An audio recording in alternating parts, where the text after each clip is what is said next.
Do Tite como técnico do Flamengo, quais foram as primeiras impressões para vocês? Eu acho que tem uma ânsia muito grande para saber o que ele vai fazer com o Gabigol e com o Pedro. E eu acho que, para mim, pelo menos, foi a resposta mais legal da entrevista. Você gostou da resposta dele? Sim, gostei. Eu acho que... Like. É isso aí, nação. Mais um vídeo pra vocês, hein? Se liga aí nas últimas informações sobre a apresentação de Tite no Flamengo, tá? Veja aí a análise dos comentaristas sobre a chegada de Tite no Flamengo, tá bom? E não se esqueçam, hein? Deixem seu like, se inscrevam no canal, hein? Bora, amigão! Do Tite como técnico do Flamengo, quais foram as primeiras impressões para vocês? Eu acho que tem uma ânsia muito grande para saber o que ele vai fazer com o Gabigol e com o Pedro. E eu acho que, para mim, pelo menos, foi a resposta mais legal da entrevista. Você gostou da resposta dele? Sim, gostei. Eu acho que ele... O Tite é um... Mas resumindo, vai fazer o quê da resposta dele? Eu só não entendi isso. Não, ele fala o seguinte, né? Pelo que eu entendi, Gabigol e Pedro dá para jogar. Agora, Gabigol, Pedro e Bruno Henrique, eu acho que vocês vão ter que esperar um pouquinho. Deixou bem claro que são jogos... Eu gostei da resposta sobre a Copa, ele foi muito político. Claramente, ele já chegou preparado para algumas questões, essa era uma delas, né? Não levou o Gabigol para a Copa, levou o Pedro, e aí ele falou... De eu estilos, acho que ele saiu bem, né? Que eles concorriam por uma vaga, mas não pela mesma característica. O que sugere que eles possam até jogar juntos em algum momento do Flamengo.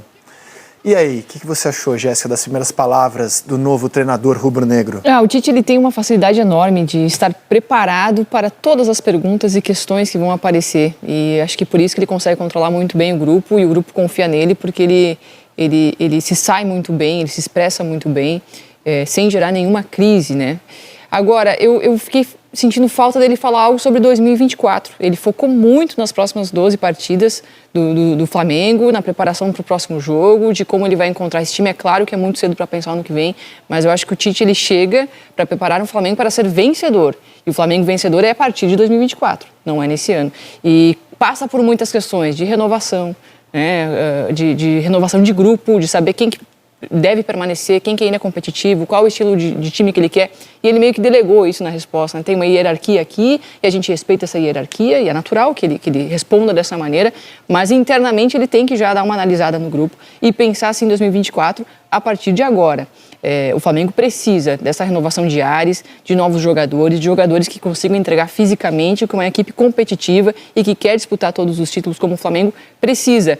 Então, eu senti um pouco de falta nisso, mas eu entendo que ele não tenha querido falar sobre isso para não gerar nenhum desconforto com seus jogadores que agora estão no processo de assimilar e acolher o treinador. Em primeiro lugar, eu acho que essa cena que a gente estava vendo ali enquanto você falava, a gente estava vendo de fundo, ali no telaço, de pessoas pedindo autógrafo, tirando selfie com ele. Assim, de uma certa forma, essa é uma entrevista morna, uma entrevista insípida, né? Mas foi dinâmica, pelo menos, né? Não foi rápida, não foi aquela coletiva arrastada. Foi rápida. Mas um pouco pelo formato, né? Que a gente deixou os jornalistas, digamos assim, em minoria, né? Hoje a gente tem muito mais o influenciador, o fã, está lá fazendo perguntas, levantando a bola, coisa e tal. Então fica muito fácil você sair numa entrevista dessas praticamente sem dizer nada.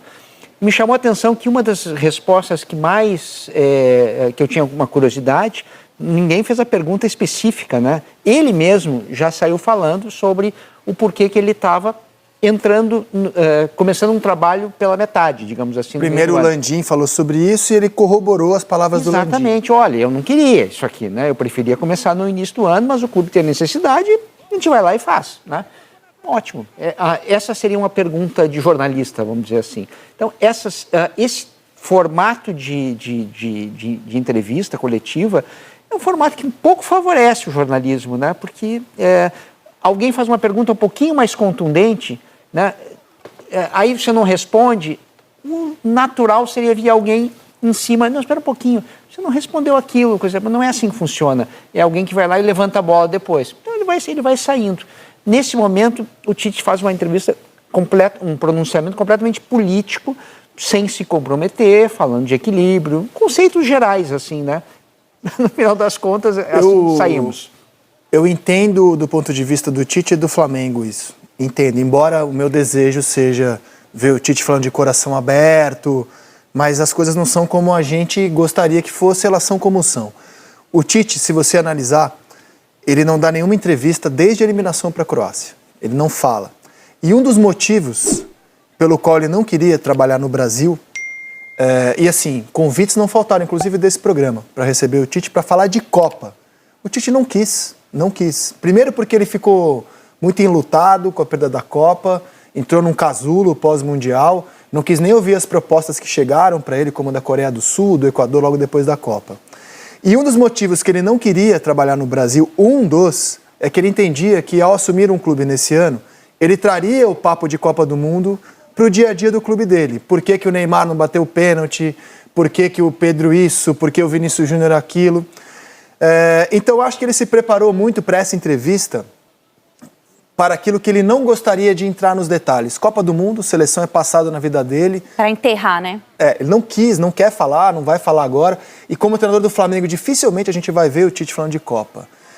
Sobre trabalhar ou não esse ano, que ele falou lá atrás, eu acho que ele se saiu bem, porque essa virou uma questão da imprensa, o fato de que uma vez o Tite prometeu que não trabalharia mais nesse ano, dizendo que, inclusive, se ele trabalhasse, ele falou num podcast, né? Poderiam chamá-lo de mentiroso. Ele acabou falando aquilo, mudou de ideia, todo mundo tem direito a mudar de ideia, ele passou rapidamente pelo tema hoje, como eu acho que deveria ter feito. Falou muito pouco, se expôs muito pouco.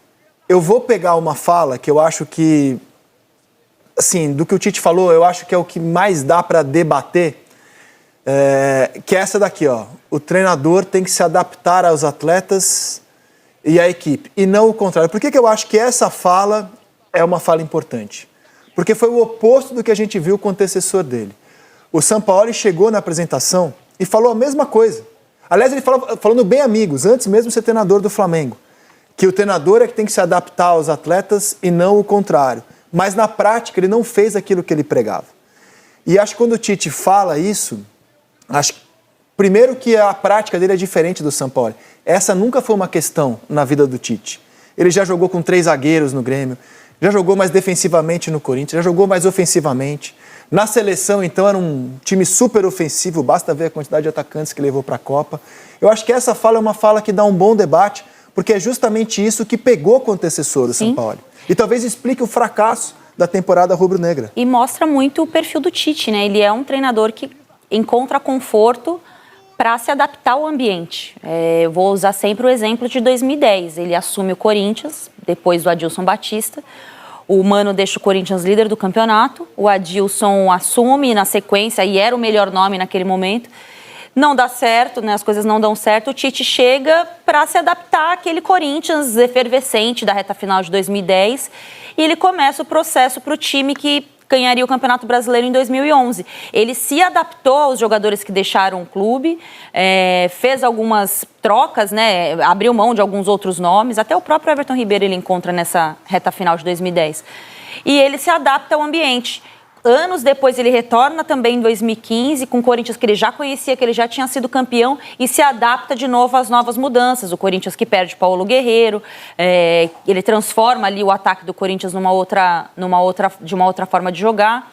Então eu acho que isso diz muito sobre a característica do Tite, né? Ele é um treinador que se adapta muito bem ao ambiente e faz com que o ambiente também se adapte a ele, né? Não de uma forma impositiva, porque ele é um cara muito agregador. Eu acho que esse é um dos grandes méritos dele nos inícios de trabalho, principalmente. Uma outra fala que eu acho que é digna de registro, assim, de debate, é quando ele falou dos objetivos ainda para esse ano. Precisa buscar vaga na Libertadores. Né? Embora certamente exista gente que acredita numa reviravolta, que o Flamengo, que hoje é o 5º colocado, possa buscar o Botafogo numa grande reviravolta, que, por exemplo, o Flamengo fez em 2009, ao ser campeão brasileiro. Quando ele fala que o objetivo é a vaga na Libertadores, ele está colocando os pés no chão, e acho que ele acerta, porque senão ele cria uma expectativa pela qual ele teria de responder depois, caso a loucura, porque seria uma loucura, loucuras acontecem de vez em quando, mas seria uma loucura enxergar uma grande reviravolta. Então ele tem os seguintes jogos para dirigir o Flamengo ainda nesse ano. A estreia dele será contra o Cruzeiro, fora de casa, nessa rodada de Campeonato Brasileiro. Depois ele enfrenta o Vasco, no Maracanã, como mandante. Aí visita o Grêmio. Olha como intervalos são curtos entre os jogos, dia 19, 22 e 25. Quarto domingo. Aí recebe o Bragantino, com quem hoje ele disputa uma vaga direta na Libertadores. Aí depois recebe o Santos, sempre com intervalos de 3 dias entre os jogos. Aí encara o Fortaleza fora de casa. Depois o Palmeiras em casa. Aí o Fluminense do Fernando Diniz. E aí sim ele vai ter um intervalo, que é na próxima data FIFA. 10 dias depois do Fluminense, ele encara o América. Não. Sim, 10 dias depois do Fluminense, ele vai encarar o América. Não, o América não é 12 de novembro? Ah, não, é embaixo, tá. Isso. Perfeito, desculpa. Depois ele recebe o Galo, aí ele recebe o Cuiabá e termina o campeonato contra o São Paulo de Dorival Júnior. São os jogos que o Flamengo tem. Tem muito ponto em disputa ainda, evidentemente, mas acho que ele acerta em tratar como objetivo a Libertadores, senão ele tem que responder. Se ele falar em título e não chega lá, ele vai ser cobrado por algo que ele falou. E tem o seguinte também, né? Muita gente vai pegar essa data FIFA e vai olhar, olha só, o Tite teve 8, 9 dias, né? Porque ele chegou na segunda passada, o jogo é quinta, enfim, acho que vai dar isso mais ou menos. Só que não dá para esquecer que nesses dias ele não teve o Gerson na seleção, ele não teve o Arrascaeta na seleção do Uruguai, ele não teve o Pulgar, que está voltando, né, porque recebeu o cartão amarelo. Então, assim, o setor do meio-campo, que é o setor, né, mais importante de um time de futebol, ele não conseguiu treinar nesses dias que ele teve. Então, só para a gente não perder essa dimensão, né? Porque ele deve ter aproveitado para outras coisas, bola parada. E mesmo assim, né? Esses jogadores participam de bola parada, né? Ele e a comissão vinham estudando os últimos 10 jogos do Flamengo.